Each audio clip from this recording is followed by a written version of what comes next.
دوستو انسانی حقوق کی تاریخ پر ہم بات کر رہے ہیں اور اس سلسلے میں ہم نے قدیم دور سے ابتدا کیا اور سب سے پہلے ہم نے دسارے سلنڈر پر بحث کی اور اس کے بعد ہم نے انسانی حقوق اور مذاہب پر بات کی۔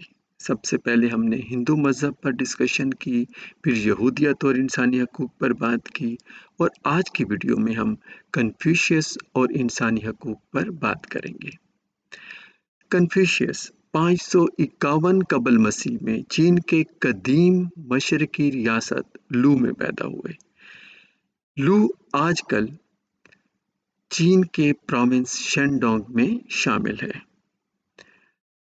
کیونکہ ہماری بات مذاہب اور انسانی حقوق پر ہو رہی ہے تو کنفیوشیس کے سلسلے میں ایک بات بہت اہم ہے، وہ یہ ہے کہ کنفیوشیس معلم، فلسفی اور سیاسی مفکر تھا، وہ کوئی پیغمبر یا نبی نہیں تھا۔ کنفیوشیس کی ابتدائی زندگی مشکلات میں گزری۔ 3 برس کی عمر میں ان کے والد فوت ہو گئے۔ ابتدائی زندگی غربت میں گزری، لیکن ان کی محنت کی وجہ سے انہوں نے 17 برس کی عمر میں توشہ خانہ کا محافظ مقرر ہوا۔ اس کے بعد زراعت کا نگران مقرر ہوئے اور 19 برس کی عمر میں کنفیوشیس نے شادی کی۔ معلم کی حیثیت سے وہ تعلیم و تدریس میں مصروف رہے اور ان کے شاگردوں کی تعداد 3000 سے بھی زیادہ تھی۔ وہ مجسٹریٹ بھی بنے اور پھر محکمہ عدل کے وزیر بھی بنے۔ اس نے صوبہ لو کو مثالی ریاست بنانے کی کوشش کی، لیکن بعد میں کچھ سیاسی وجوہات کی وجہ سے کنفیوشیس کو اس عہدے سے فارغ کر دیا گیا۔ کنفیوشیس نے ایک خود ساختہ جلاوطنی بھی اختیار کی اور وہ اس سلسلے میں ایک طویل سفر پر گئے۔ سب سے پہلے وہ ریاست لو کی مغرب کی طرف ریاست وی میں گئے، اس کے بعد جنوب کی طرف ریاست سوئنگ اور آخر میں چین اور کائی کی ریاستوں تک کا انہوں نے سفر کیا اور یہ سفر 14 سال تک جاری رہا۔ کنفیوشیس نے اس وقت زیادہ تر اپنا وقت ایسے حکمرانوں کی تلاش میں گزارا جو شاید اس کا جو گڈ گورننس کا ایک طریقہ کار تھا، حکومت کرنے کی جو ویژن تھی، اس کی خواہش یہ تھی کہ حکمران اس سے فائدہ اٹھائیں اور اس سے رہنمائی حاصل کریں اور اس کو امپلیمنٹ کریں اپنی ریاستوں میں۔ لیکن کنفیوشیس کی یہ تلاش بے سود رہی، لیکن پھر بھی اس نے کبھی ہمت نہیں ہاری۔ کنفیوشیس کے 3 شاگرد زی گانگ، زی لو اور یان ہوئی، جب وہ جلاوطنی پر جانے لگے، اپنے سفر پر جانے لگے، تو یہ تینوں شاگرد اس کے ساتھ چل پڑے۔ انہوں نے اس سفر کے لیے اپنے خاندان کو چھوڑا، گھر کو چھوڑا اور ان کے لیے ایک بہت مستقبل تھا ریاست لو میں، انہوں نے اپنے استاد کے لیے اسے بھی قربان کیا۔ لیکن اس کے 2 شاگرد زی گنگ اور رین کیو نے ریاست وی میں کنفیوشیس کو چھوڑا اور دوبارہ لو کی ریاست میں آئے اور وہاں پر ملازمت اختیار کر لی۔ اس وقت زی گنگ نے سفارتکاری میں اپنا لوہا منوایا اور ران کیو نے اسی طرح جنگ میں اپنی صلاحیتوں کا لوہا منوایا، اور غالباً یہی 2 اس کے شاگردی تھے جنہوں نے لو کے حکمرانوں کو چیف کونسلر سے رابطہ کیا اور ان سے کہا کہ وہ کنفیوشیس کو واپس آمادہ کرنے کے لیے فراخ دلانہ پیشکش کریں۔ 484 قبل مسیح میں ڈیوک آئی آف لو کے دور حکومت میں 11ویں سال میں ڈیوک کی طرف سے ایک سمن ایک خوبصورت رقم کے تحفے کے ساتھ کنفیوشیس کے پاس پہنچا اور اس کے بعد کنفیوشیس گھر واپس آ گیا۔ 479 قبل مسیح میں کنفیوشیس 73 سال کی عمر میں وفات پا گئے۔ ہماری بحث کنفیوشس اور انسانی حقوق پر اگلی ویڈیو میں بھی جاری رہے گی۔ شکریہ دوستو، ہماری بحث کنفیوشس اور انسانی حقوق پر جاری ہے۔ پچھلے ویڈیو میں ہم نے کنفیوشس کی حالات زندگی پر بات کی تھی، اور آج کی ویڈیو میں جو اس وقت کے پولیٹیکل اور سوشل سچویشن تھی at the time of Confucius, اس پر ہم بات کریں گے۔ کنفیوشس جو ڈائنیسٹی کے وقت میں پیدا ہوئے تھے، جو کہ 1045 قبل مسیح سے لے کر 256 قبل مسیح تک جاری رہی۔ لیکن کنفیوشس کے جو خیالات تھے، اس کی جو امپلیمنٹیشن اور اس کے اوپر بہت زیادہ کام ہوا، جو بکس پبلش ہوئیں، وہ ہین ڈائنیسٹی کے وقت میں ہوئی ہیں۔ 6 صدی قبل مسیح کے وسط تک جو خاندان تھا، وہ اپنے 500 سال مکمل کر چکا تھا۔ خاندان کے بانیوں نے، اور جب یہ ڈائنیسٹی شروع ہوئی تھی، تو اس وقت ایک سیاسی ڈھانچہ جو بنایا تھا وہ اب بھی قائم تھا، لیکن گرنے کے خطرے میں تھا۔ اس میں دراڑیں آ چکی تھی، وہ پولیٹیکل سٹرکچر اب ٹوٹ رہا تھا۔ اس پولیٹیکل سٹرکچر میں اشرافیہ طبقہ تھا، جو کہ بیوروکریسی تھی، جو ڈے ٹو ڈے حکومت چلانے کے کام کر رہا تھا، اور علاقائی حکمران تھے جو کہ ہر ریاست میں موجود تھے۔ جو علاقائی حکمران تھے وہ زیادہ تر جو خاندان ہی کے تھے، ان کے اپنے ہی رشتہ دار تھے، لیکن یہ ان کی بے حسی تھی، اور حکمران نااہل ہو چکے تھے۔ اپنے ذاتی مفادات میں زیادہ وہ انٹرسٹڈ ہو گئے تھے، اور ساتھ ہی وہ اپنی لڑائیوں میں اور جھگڑوں میں اور حکمرانی حاصل کرنے کے سازشوں میں مبتلا تھے، جس سے جو عام آدمی تھا اس کی زندگی مشکل ہو گئی تھی۔ لیکن ساتھ ہی ایک لڑائیوں کا سلسلہ بھی تھا۔ تو کنفیوشس کے وقت میں ایک ریاستی افراتفری تھی، اور ساتھ ہی لڑائیاں بھی شروع تھی۔ لارڈز آپس میں لڑ رہے تھے، اور ملک میں خوراک کی قلت ہو گئی تھی۔ جو عام آدمی تھا وہ اب بھی اشرافیہ کا متبادل نہیں ہو سکتا تھا۔ عام آدمی حکومت چلانے کے معاملات میں شامل نہیں ہو سکتا تھا، جو کامن مین تھا۔ اب دو باتیں ہو گئیں کہ جو اشرافیہ ہے وہ ایماندار بھی نہیں تھی، اور ساتھ ساتھ اس میں وہ ایبیلٹی بھی نہیں تھی، وہ اسٹرینتھ بھی نہیں تھی کہ وہ کام کر سکے، کمپیٹنٹ بھی نہیں تھی۔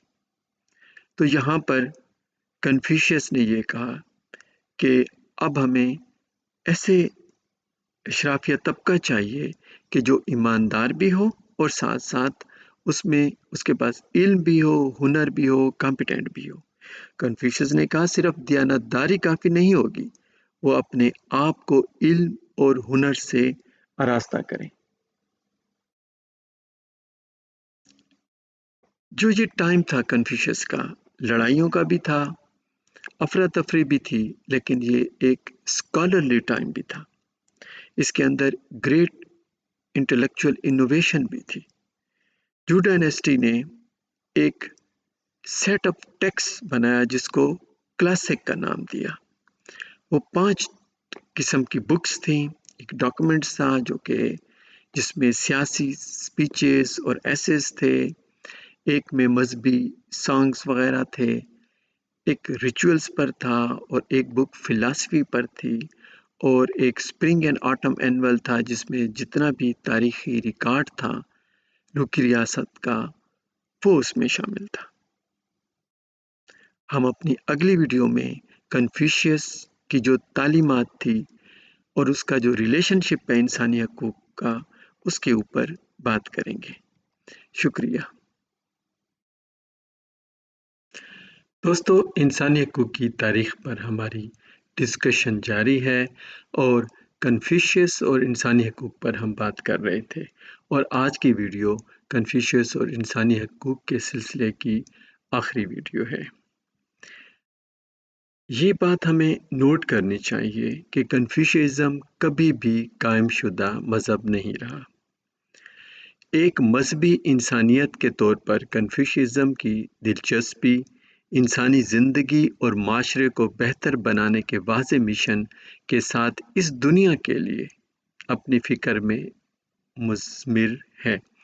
کنفیوشس نے کبھی آگے والی دنیا کی یا اس دنیا کے بعد جو آنی ہے اس کی کبھی کوئی بات نہیں کی، اور کنفیوشس اور ان کے پیروکار نبی نہیں تھے۔ نہ تو کنفیوشس نے کبھی کہا، نہ اس کے بعد کے آنے والوں میں کوئی ایسی بات کی۔ اس طرح کنفیوشس کی جو بک ہے اینالیٹکس، نہ اس سے وہ بائبل یا قرآن والا اسے وہ درجہ نہیں ہے۔ تو یہ ایک بات ہمارے ذہن میں ہونی چاہیے جب ہم کنفیوشیزم کو ڈسکشن کرتے ہیں اور اس پر بحث کرتے ہیں۔ مشلن ایک پروفیسر ہیں امریکہ میں، اور ہیومن رائٹس اینڈ ہسٹری پر لکھتی ہیں۔ ان کی ایک بک ہے the history of human right from ancient time to the globalization era. اس میں وہ لکھتی ہیں کہ کنفیوشیس نے 2000 سال پہلے انسانی حقوق کے بارے میں موجودہ نظریات کے پہلوؤں پر مشتمل ایک اخلاقی حیثیت کی وضاحت کی تھی۔ تو کنفیوشس ایک اخلاقی حیثیت کی بات کرتا ہے، اخلاقیات کی بات کرتا ہے جو کہ مطابقت رکھتے ہیں انسانی حقوق کے ساتھ۔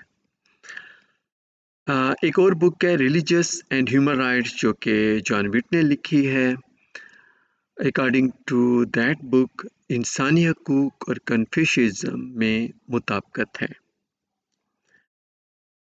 کنفیوشیس میں جو حقوق سے زیادہ ذمہ داریوں کی بات کی گئی ہے، جیسا کہ بچوں کی ذمہ داری ہے کہ والدین کی خدمت کرنے، ان کی نافرمانی نہیں کرنی، تو کنفیوشس یہ بات کرتا ہے، ذمہ داری کی بات کرتا ہے۔ اب جب باہمی ذمہ داریوں کے خیال کو کنفیوشیزم کے بنیادی تعلیم سمجھا جاتا ہے، تو یہ جتنی سی ذمہ داری ہیں یہی سارا پیراڈائم ہے کنفیوشیس کا۔ تو کنفیوشیس اور اس کے پیروکاروں نے جو 5 بنیادی سماجی طلاقات بیان کیے ہیں وہ یہ ہیں کہ حکمران اور رعایا کے درمیان جو تعلق ہے وہاں پر حقوق اور رسپانسبلٹی کی جو بات ہے، والدین اور بچوں کے درمیان، شوہر اور بیوی کے درمیان، بڑے اور چھوٹے بھائی کے درمیان، اور دوست کے درمیان جو ذمہ داریاں ہیں ان کے اوپر یہ بیس کرتا ہے کنفیوشیزم۔ جہاں تک فرد اور ریاست کے درمیان کا تعلق ہے تو اخلاقی ضابطہ یوں بیان کیا گیا ہے کہ عوام ہی ملک کی جڑیں ہیں، جب جڑیں مضبوط ہوں گی تو ملک میں امن ہوگا۔ تو یہ ریاست کی ذمہ داری ہے کہ وہ عوام کی فلاح و بہبود کے لیے کام کریں، عوام کو مضبوط کریں، عوام کی فلاح و بہبود کے لیے کام کریں۔ کنفیوشس کا ایک سنہری اصول ہے اور وہ یہ ہے کہ دوسروں پر وہ خواہش مسلط نہ کریں جو آپ خود نہیں کرتے۔ یہ ایک اخلاقی اصول ہے جو سماجی رتبے اور کردار سے قطع نظر ہر ایک پر لاگو ہوتا ہے، ہر انسان پر یہ اصول لاگو ہوتا ہے۔ اور جو کنفیوشس کی بک ہے اینالیٹکس، اس میں یہ بات درج ہے، کنفیوشس کا قول ہے کہ اگر آپ کو کوئی تکلیف پہنچائے تو آپ کا رد عمل راست باز ہونا چاہیے، ایک اچھا رد عمل ہونا چاہیے۔ اچھا رد عمل کیا ہے آگے جا کر کنفیوشس بتاتا ہے اسے، کہ اگر آپ کو کوئی تکلیف یا نقصان پہنچائے یا ظلم و زیادتی کرے تو انصاف اور معاوضے کے حصول کے لیے قانونی چارہ جوئی کرنی چاہیے۔ تو آپ نے خود فیصلہ نہیں کرنا، جو قانون بتاتا ہے تو آپ قانونی چارہ جوئی کریں گے۔ تاہم اچھائی کا بدلہ اچھائی ہونا چاہیے، تو جو آپ سے کوئی اچھائی کرے تو اس کا بدلہ آپ نے اچھائی سے دینا ہے۔ اب اگر آپ کنفیوشس کا جو کچھ ہم نے بہت ہی مختصر انداز میں جو پڑھا اس کو ذہن میں رکھتے ہوئے اگر ہم آرٹیکل 29 آف UDHR کو دیکھیں جو انسانی حقوق کا عالمی اعلامیہ ہے، تو اس کے آرٹیکل 29 کے مطابق ہر شخص پر معاشرے کے حقوق ہیں، کیونکہ معاشرے میں رہ کر ہی اس کی شخصیت کی آزادانہ اور پوری نشوونما ممکن ہے۔ اسی آرٹیکل میں یہ بھی درج ہے کہ اپنی آزادیوں اور حقوق سے فائدہ اٹھانے میں ہر شخص ایسی حدود کا پابند ہوگا جو دوسروں کی آزادیوں اور حقوق کو تسلیم کرانے اور ان کا احترام کرانے کی غرض سے اور ایک جمہوری نظام میں اخلاق، امن عامہ اور عام فلاح و بہبود کے مناسب لوازمات کو پہرا کرنے کے لیے قانون کی طرف سے عائد کی گئی ہوں۔ وہ حقوق اور آزادیاں کسی حالت میں بھی اقوام متحدہ کے مقاصد اور اصول کے خلاف عمل میں نہیں لائی جا سکتی۔ تو یہ عالمی منشور ہے انسانی حقوق کا، جو کہ مطابقت رکھ رہا ہے کنفیوشس کے ساتھ۔ اگر آپ یونائٹڈ نیشن کی لائبریری میں دیکھیں تو اس میں ایک آرٹیکل ہے، وہ آرٹیکل اس مناسبت سے لکھا گیا تھا کہ جب انسانی حقوق کا عالمی اعلامیہ UDHR